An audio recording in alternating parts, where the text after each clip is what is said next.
नमस्कार, आज है 6 जुलाई 2025 और दिन है रविवार। नमस्कार, ज्ञान एमपी न्यूज में आपका स्वागत है। आइए देखते हैं आज दिन भर की मध्य प्रदेश की बड़ी खबरों को। उससे पहले आप वीडियो को लाइक करना ना भूलें और कमेंट में अपने जिले का नाम जरूर बताएं। भारी बारिश में ट्रैक्टर से गांव का दौरा करने पहुंचे शिवराज सिंह चौहान।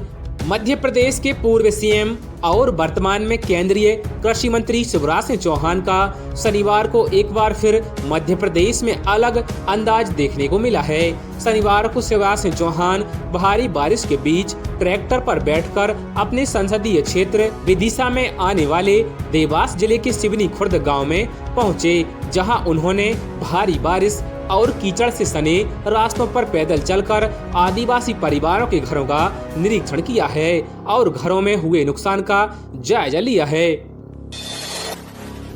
इंदौर बुधनी नई रेल लाइन जमीन अधिग्रहण का विरोध है, जमकर हुई झूमाझटकी। मध्य प्रदेश में इंदौर बुधनी नई रेल लाइन के लिए हो रहे जमीन अधिग्रहण का देवास जिले में विरोध हो रहा है।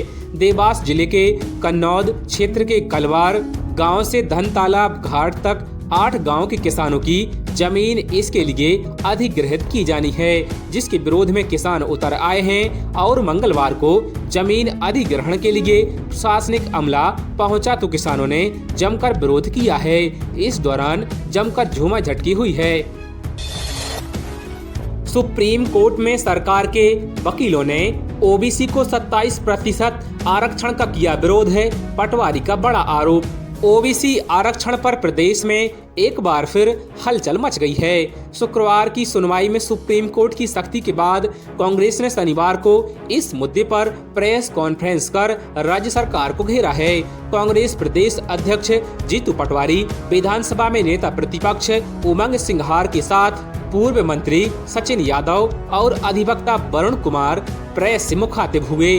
कांग्रेस ने इस मामले में बीजेपी सरकार पर ओबीसी के साथ अन्याय करने का आरोप लगाया है। पीसीसी चीफ जीतू पटवारी ने तो बेहद गंभीर आरोप लगाया है। उन्होंने बताया कि सुप्रीम कोर्ट में सुनवाई के दौरान सरकार के वकीलों ने साफ कहा कि हम इस कानून के खिलाफ हैं। एमपी में ओबीसी आरक्षण पर विधानसभा में लाएंगे नया बिल, सीएम का बड़ा बयान। मध्य प्रदेश में अन्य पिछड़ा वर्ग ओबीसी को 27% आरक्षण पर सत्ताधारी बीजेपी और कांग्रेस में लड़ाई छिड़ी हुई है। शुक्रवार को सुप्रीम कोर्ट में हुई सुनवाई पर कांग्रेस ने शनिवार को प्रेस कॉन्फ्रेंस बुलाई, जिसमें इस मुद्दे पर प्रदेश भर में आंदोलन प्रदर्शन करने का ऐलान किया है।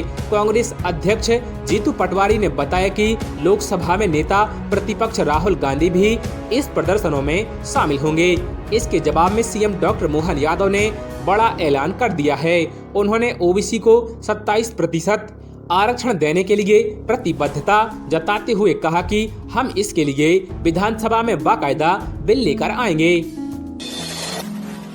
भोपाल के अरेरा हिल्स में बसेगा नया हाईटेक प्रशासनिक शहर, तोड़ी जाएंगी झुग्गियां। नई दिल्ली के सेंट्रल विस्ता की तर्ज पर राजधानी के अरेरा हिल्स में नया प्रशासनिक पावर जोन बनेगा।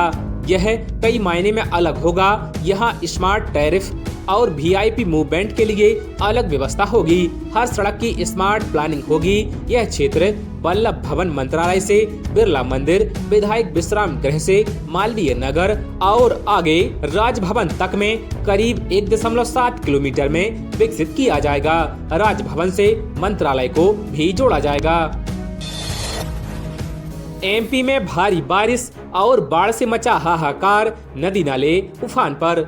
मध्य प्रदेश में भारी बारिश का स्ट्रॉन्ग सिस्टम एक्टिव होने से कई जिलों में भारी बारिश के चलते बने बाढ़ के हालातों से हाहाकार मच गया है। सागर से बेगमगंज और ग्यारसपुर जाने वाला मार्ग नदियों में बाढ़ के कारण बीते 24 घंटे से बंद है। वहीं शनिवार सुबह नरसिंहपुर में स्टेट हाईवे 22 पर बनी पुलिया धंस गई है, जिससे रास्ता बंद हो गया है। लोग रस्सी के सहारे सक्कर नदी पार कर रहे हैं। वहीं डिंडोरी में अमरकंटक जबलपुर नेशनल हाईवे पर खेत की मिट्टी पानी के साथ बहकर सड़क पर आ गई है, जिससे कई वाहन बुरी तरह से कीचड़ में फंसे हुए हैं। अब सरकारी अस्पतालों में मिलेगी इंटरनेशनल क्वालिटी की दवाई। प्रदेश के सरकारी अस्पतालों में बार बार मिलने वाली अमानक दवाओं की समस्या से निपटने के लिए अब नियमों में बदलाव किया गया है। अब दवाएं केवल उन्हीं कंपनियों से खरीदी जाएंगी जिनके पास COPP सर्टिफिकेट होगा।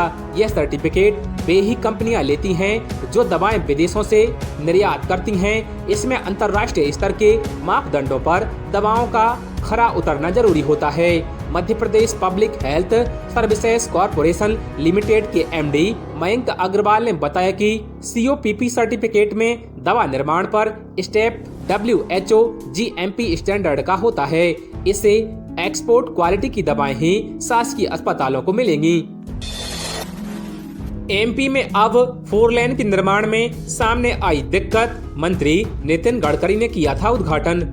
उज्जैन से Badnawar 70 kilometre national highway 752D का शुभारंभ 10 अप्रैल 2025 को परिवहन मंत्री नितिन गडकरी के द्वारा संपन्न हुआ था। तब आसपास की जनता को बड़ा गर्व महसूस हो रहा था कि इस रोड के बनने से उज्जैन की दूरी मात्र कुछ ही मिनटों की रह जाएगी तथा बदनावर को विकास की रफ्तार भी बढ़ेगी। लेकिन पहले ही बरसात में उस पर पानी फेर दिया और मुसीबत का अंबार खड़ा कर दिया। खेतों में पानी भर गया जिससे फसलें खराब हो गई हैं क्योंकि पानी निकासी की उचित व्यवस्था नहीं की गई। जंक्शन पर शताब्दी एक्सप्रेस का मिला स्टॉपेज, वंदे भारत की मांग अधूरी। सागर जिले के बीना जंक्शन पर वंदे भारत एक्सप्रेस के स्टॉपेज की मांग लगातार उठ रही है। क्षेत्र के लोगों और यात्रियों ने इस संबंध में कई ज्ञापन सौंपे हैं। साथ ही एक्स के माध्यम से भी मांग की गई है। इस मांग को सांसद, रेल मंत्री व रेलवे उपयोगकर्ता समिति के सदस्य GM के सामने भी रख चुके हैं, जिस पर रेलवे बोर्ड से निर्णय के लिए जाने की बात कही जा रही है।